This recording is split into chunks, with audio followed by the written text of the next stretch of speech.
আবারও চলে এলো মহিমান্বিত মাস রমজান। কিন্তু আমরা কি জানি এ মাসেই অর্জিত হয়েছিল ইসলামের প্রথম বিজয়, বদর যুদ্ধে জয়লাভের মাধ্যমে।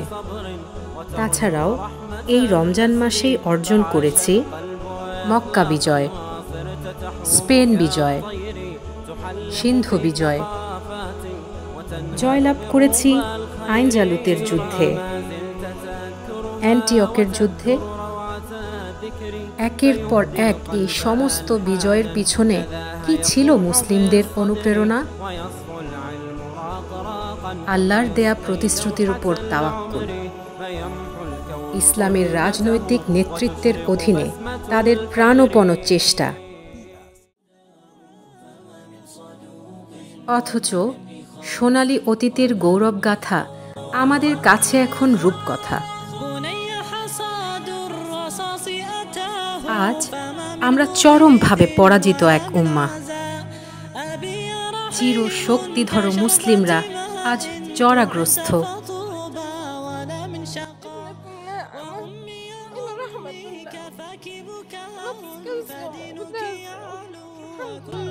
কাশ্মীর থেকে ফিলিস্তিন, ইয়েমেন থেকে সিরিয়া, চারিদিকে শুধু পরাজয় আর অপমান।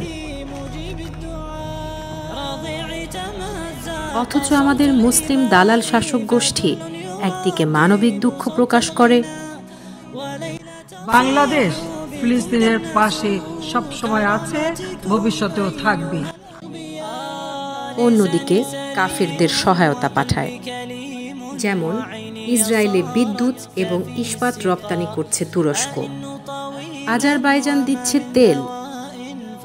গাজা যুদ্ধের মধ্য দিয়েও সৌদি এবং সংযুক্ত আরব আমিরাত ইসরায়েলের সাথে সম্পর্ক স্বাভাবিকীকরণ প্রক্রিয়া অব্যাহত রেখেছে।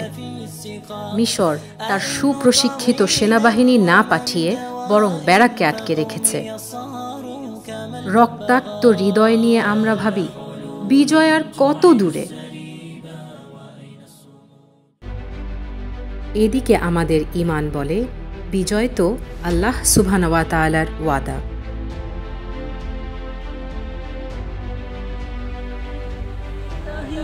আল্লাহ বলেছেন, আর তোমরা নিরাশ হইও না এবং দুঃখ করো না, যদি তোমরা মুমিন হও তবে তোমরাই জয়ী হবে।